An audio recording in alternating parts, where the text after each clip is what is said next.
నమస్కారం. Epic story లైన్స్‌కు స్వాగతం. శ్రీ గురు చరిత్రలోని అధ్యాయము 14. శ్రీ గణేశాయ నమః, శ్రీ సరస్వతీయే నమః, శ్రీ గురుభ్యో నమః. నామధారకుడు, స్వామి అటు తరువాత శ్రీగురుడు ఏమేమి చేశారో చెప్పండి అన్నాడు. సిద్ధయోగి సంతోషించి ఇలా చెప్పారు. భోజనాలయ్యాక సాయందేవుడు శ్రీగురుని పాదాలొత్తుతూ, సద్గురు, మీ పాదసేవ వలన నా జన్మ సత్కర్మలు సార్థకమయ్యాయి. మీ అనుగ్రహం వలన నా పితృదేవతలు కూడా తరించారు. ధన్యుణ్ణి. మాయ చేత మానవులా కనిపిస్తున్నారే గాని మీరు సాక్షాత్తు భక్తులను ఉద్ధరించడానికి అవతరించిన భగవత్ స్వరూపులే. మీ మహిమ వేదాలకే అంటుపట్టనిది. అట్టి మీకు సేవ చేసే అవకాశం నాకు అనుగ్రహించి నా వంశాన్నే పావనం చేశారు. కానీ నాదొక విన్నపం ఉన్నది. ప్రస్తుతం నేను ఒక కష్టంలో ఉన్నాను. వేరు దారి లేక నేను ఒక యవనరాజు సేవలో ఉన్నాను. అతడు నరరూప రాక్షసుడు. అతని ప్రతి సంవత్సరం ఒక బ్రాహ్మణుని చంపుతాడు. నన్ను బలివ్వాలని తలిచి ఇంతకుముందే నాకు కబురు పంపాడు.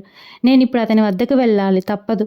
నన్ను మీరే కాపాడాలి అన్నాడు. శ్రీగురుడు అతని తలపై చేయి పెట్టి ఆశీర్వదించి, నాయనా భయపడకు, ఆ యవనుడు నిన్నేమీ చేయలేడు. భగవంతుడు సర్వానికి యజమాని. నీవు అతడి చేత సత్కరింపబడి సంతోషంగా తిరిగి వస్తావు. నీవు వచ్చేదాకా మేము ఇక్కడే ఉంటాము. దీర్ఘాయుష్మాన్ భవ అని ఆశీర్వదించి పంపారు. సాయందేవుడు శ్రీగురుని మాటలు విని సంతోషంతో యవనరాజు వద్దకు వెళ్ళాడు. తాను కబురంపగానే రాకుండా ఆలస్యం చేసినందుకు కోపంతో రాజు అతన్ని చూస్తూనే లోపలికి వెళ్ళిపోయాడు. సాయందేవుడు భయంతో శ్రీగురుని ధ్యానించాడు. అంతఃపురంలోకి వెళ్ళిన యవనునికి అంతలో నిష్కారణంగా భయము, చనిపోతున్నంత బాధ కలిగి స్పృహ తప్పి పడిపోయాడు. అప్పుడు అతనికి ఒక స్వప్నం వచ్చింది. ఒక బ్రాహ్మణుడు అతన్ని ముక్కలు ముక్కలుగా కోస్తున్నట్లు కనిపించి విపరీతమైన బాధ కలిగింది. అతనికి స్పృహ వచ్చేసరికి తాను చేస్తున్న హింస ఇతరులకు ఎంత బాధాకరమో తెలిసి వచ్చింది.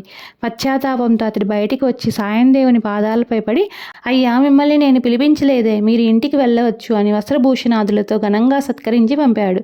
సాయందేవుడు శ్రీగురుని కృపకు పట్టరాని ఆనందంతో త్వరగా తన గ్రామం చేరి శ్రీగురునితో జరిగినదంతా చెప్పాడు. ఆయన సంతోషించి, నాయన, మేము పుణ్యతీర్థాలు దర్శిస్తూ దక్షిణ దిక్కుగా వెళ్తాము అన్నాడు. అప్పుడు అతడు స్వామికి నమస్కరించి, స్వామి, నాకు మీరు ప్రసాదించిన ఈ జీవిత శేషాన్ని మీ సేవకే అంకితం చేస్తాను. అనుగ్రహించండి.